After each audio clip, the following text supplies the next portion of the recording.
If you believe the stories, mankind's pride gave rise to the Darkspawn. Countless in number and toxic to all life, Darkspawn search endlessly for an archdemon. When they find one, Darkspawn armies surge up from their corrupt barrows beneath the ground, and a blight begins. Grey Wardens are the only warriors capable of destroying an archdemon, and history always honors the one who sacrifices all to kill the beast. In the fifth blight, the Warden was the hero of Ferelden, a hunter from a clan of Dalish elves. The hero discovered a corrupted elven artifact and was tainted by the same foul magic that drives the Darkspawn. The only cure for the young elf was to join Duncan as a Grey Warden. The allied Ferelden and Grey Warden forces met in Ostagar, where King Kaelin's armies and a host of wardens gathered, ready to destroy the Darkspawn. But valor turned to despair as Loghain betrayed his king. Kaelin's forces were slaughtered, and the south was lost. The hero, now a full-fledged Grey Warden, survived with the aid of Flemeth, the mysterious witch of the wilds. Joined by Flemeth's daughter, Morrigan, and a Grey Warden named Alistair, the hero set out to build an army strong enough to abolish the Blight. With the traitorous Loghain now seated on Ferelden's throne, the Wardens sought help from the influential Arl Eamon of Redcliffe. However, they arrived in Redcliffe to find the town under siege. As each night, undead rose in waves and assailed the battered village. With the hero's help, the people of Redcliffe stood fast against the undead horde. Wardens reached Arl Eamon's castle only to find the Arl lying at the edge of death, and his court fallen into madness. To save his father's life, Eamon's young son, Connor, had made a deal with a demon, and quickly fallen victim to its possession. The hero intervened, freeing Connor from possession, and breaking the demon's hold over Redcliffe. Deals with demons are never straightforward. The demon agreed only to save Eamon's life, not restore him to health. Arl Eamon needed a miracle to recover. The hero located an urn containing the sacred ashes of Andraste, which were said to cure any ailment. The urn was protected by ancient traps, tests of will, and a dragon-worshipping cult that wanted to twist the urn's power to its own ends. The urn remained pure, but mysteriously disappeared after the Wardens departed. Only the temple dedicated to it still stands. With a pinch of the ashes, the hero restored the Arl to health. Informed of Loghain's treachery, Eamon swore his political and military support. The circles of Magi are bound by oath to aid the Grey Wardens in times of blight. However, Lake Calenhad's tower could offer little help. One of its mages, Uldred, had become possessed by a pride demon and was twisting other circle mages into abominations. The hero fought to the top of the tower and defeated Uldred, saving the remaining mages. Grateful for their lives, the mages joined the Warden's army. The allies gained at the Circle were not the only soldiers to join the Warden's forces, however. Dalish elves don't usually make alliances, but even deep hatred can be set aside in the face of oblivion. An ancient curse was destroying Ferelden's largest Dalish clans, turning the elves into werewolves. Zathrian, the clan's keeper, claimed that the cure required the heart of the great wolf, Witherfang. Years before, Zathrain himself had afflicted a group of humans with the curse that now ravaged his clan. As long as he lived, the curse endured. The hero freed the werewolves from the long-standing curse, and the Dalish joined the Warden's forces. Blights may happen hundreds of years apart, but the dwarves who live below the surface of Thedas fight Darkspawn every day. No one is better schooled in battling Darkspawn than the warriors of Orzammar, except perhaps their allies of old, the Grey Wardens. The hero arrived in Orzammar in the wake of King Endrin's death to find political factions fighting for control of the Dwarven capital. Only the vote of a venerated paragon could break the deadlock to elect a ruler, and order the dwarves to honor their Grey Warden treaty and join the battle against the New Blight. The hero set off to find a paragon named Branka, who had disappeared into the Deep Roads in search of a legendary artifact, the Anvil of the Void, created by the renowned smith Caridin to forge mighty war golems. The hero helped Caridin destroy the Anvil of the Void, along with the dark secrets that could trap a living soul inside a mechanical construct. The hero emerged from the Deep Roads with a master-forged crown to bestow the Paragon's favor upon whichever rival candidate would be crowned king.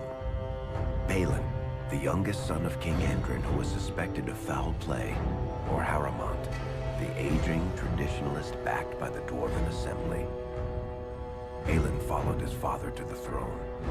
He leads with a ruthless but progressive hand, seeking to re-establish ties to the Surface Kingdoms. With Jordan's strength now bolstering the Warden's army, the hero had to deal with Loghain, so Ferelden could stand unified against the Darkspawn, before the Blight swallowed the world. The kingdom of Ferelden stood divided. While some nobles supported Loghain's regency, others condemned his inaction against the Darkspawn.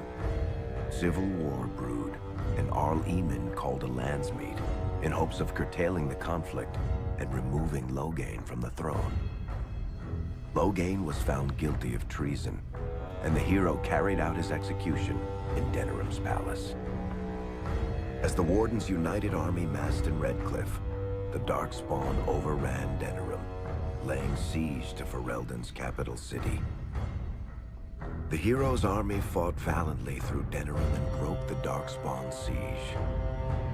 On Fort Dracon's highest tower, the hero's strongest allies fought alongside the Warden in a final heroic battle against the massive Archdemon. The Archdemon was killed without the sacrifice of a Grey Warden's life. With no Archdemon to lead them, the Darkspawn scattered. Most fled underground, still teeming in number and always seeking a new Archdemon to awaken. The shattered kingdom of Ferelden embarked on a long journey to recovery. In the Blight's aftermath, strong leadership was crucial. Alistair, King Caelin's half-brother, and Queen Enora, Caelin's widow and daughter of Loghain, joined in a political union. Together, they ushered Ferelden into a new era. Ferelden still stands, as obstinate and resolute as the Dog Lords ever are, but the events of the Fifth Blight loom over it as the nation rebuilds. For people across Thedas, legends of the hero of Ferelden remain the nation's brightest beacons of hope during its darkest times. It all began in Kirkwall, the fall of Knight Commander Meredith, the Qunari Uprising, and of course, the Chantry's destruction and the onset of Mage Rebellion. One person always stood amidst the swirling chaos: Hawke, the champion of Kirkwall. The Hawke family fled Lothering, refugees from the Blight. Leandra, mother of the champion, and siblings Bethany and Carver, hoped to find refuge at her family's estate in Kirkwall, far to the north. As a mage with a family legacy of magic on both sides, Hawke naturally became involved in the events that ultimately led to the Mage Rebellion. The Hawks escaped the Blight with the help of Aveline Valen, a warrior and family friend. It's said that the family was also aided by Flemeth, the notorious Witch of the Wilds. Hawke's sister Bethany never reached the Free Marches. She was killed by Darkspawn while defending her family. The family's first years in Kirkwall were difficult. Leandra's brother Gamlen had lost the family fortune. The Hawks lived in poverty, forced to indenture themselves in return for entrance to the city. To pay off the debt, Hawke was forced to work for a gang of smugglers. All the while, Hawke and Carver did their best to hide Hawke's magic from the Templars. Opportunity eventually struck in the form of a dwarf named Bartrand Tethras, who was planning an expedition to the Deep Roads. It was a long shot, but with gold gained from the expedition, Hawke could free the family from its criminal creditors and further Templar scrutiny.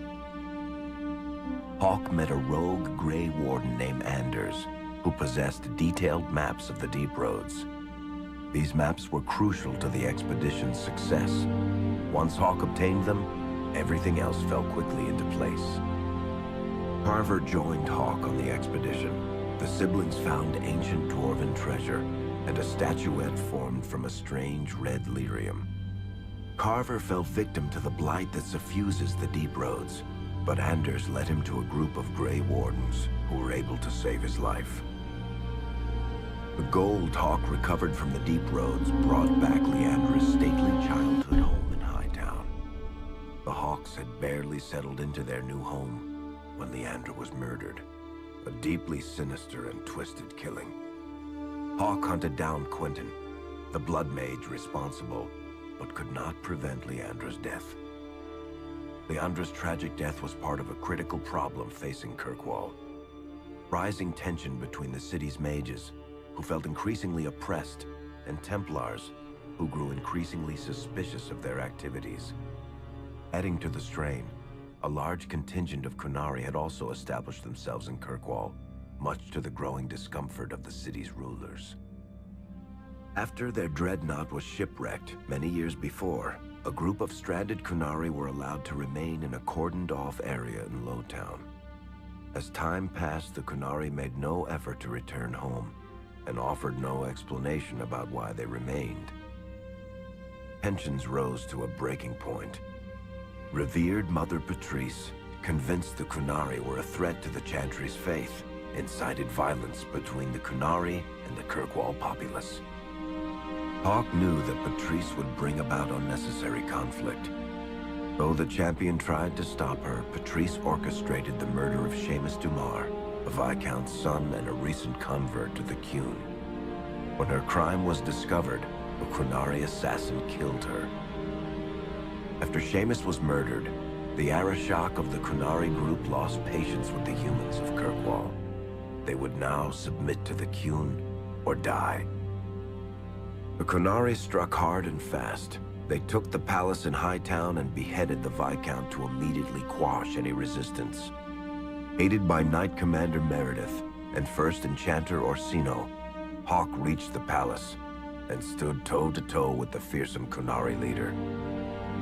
Hawke fought the Qunari leader. The fierce battle resulted in the Arishok's death and the liberation of Kirkwall from its brief occupation. The Qunari quickly withdrew from the city entirely. Hawke saved Kirkwall and earned the grudging respect of the city's Templars, mages, and nobility, along with the title that history remembers, the Champion of Kirkwall.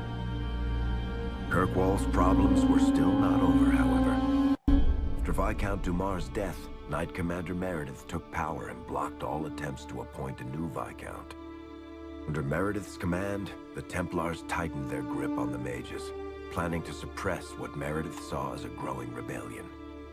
Anders, who spent years fighting for justice and freedom for his fellow mages, saw that the time for negotiation was past. He destroyed Kirkwall's chantry, killing hundreds, including Grand Cleric Elthina. This single act began a rebellion that spread from circle to circle, until all circles of Magi had risen up in defiance against chantry rule. There was no forgiveness for what Anders had done, and he asked for death at Hawke's hands. Hawke fulfilled the troubled mage's final request, and many others died along with Anders that day. Fighting spread swiftly through the city. Some mages rebelled openly, many of them succumbing to possession. Templars turned their swords on mages who rebelled, and on those who did not. As First Enchanter Orsino refused to bend to the Templars, Knight Commander Meredith demanded that every mage in Kirkwall be put to the sword. Hawke saved many mages from Templar blades, keeping them from succumbing to possession or the temptations of blood magic. In the end, however, Hawk was forced to strike down Orsino, who had betrayed his own values by resorting to blood magic himself. The battle proved one thing. Knight Commander Meredith had gone mad. Hawk saw the truth of it when Meredith unsheathed her sword, and the red lyrium idol from the Deep Roads was embedded within it. The blade fueled her hatred and paranoia, as it had for months. After a horrific battle, the red lyrium of the Knight Commander's sword consumed her as she died. Meredith became a statue, her face a frozen mask of horror. Little is known of the champion since that final battle. However, Hawk's story lives on in legend and song. Memories of the indelible changes the champion of Kirkwall brought to the face of Thedas. The Mage Rebellion in Kirkwall was felt throughout Thedas, the news spreading like wildfire. Templars clamped down in response, but each new restriction only made things worse. Led by Grand Enchanter Fiona, the mages voted for independence. The Circle of Magi would govern itself, without the Chantry and especially without the Templars. The result was cataclysmic. 2 circles were destroyed. Those within killed to the last mage, before the rest fled into the wilderness. Perhaps the mighty Empire of Orlais could have intervened in the war before it began, but that was not to be. Grand Duke Espard began a deadly civil war against Empress Celine, vying for the Orlesian throne. The mages were offered safe haven in neighboring Ferelden, but the Templars followed, and so their battle spread across all of Thedas. As head of the Chantry, Divine Justinia ordered the Templars to stand down. They refused, declaring their own independence. Thus, the war began in earnest. Templars hunting mages, mages fighting Templars. Their clashes wreaked untold destruction, and all sense of order was falling to pieces. Divine Justinia made one final desperate bid to end the war. She approached the leaders of both sides and convinced them to come to a conclave held on neutral ground. With the Chantry to mediate, mages and Templars will talk for the first time since this all began. It is our last, and perhaps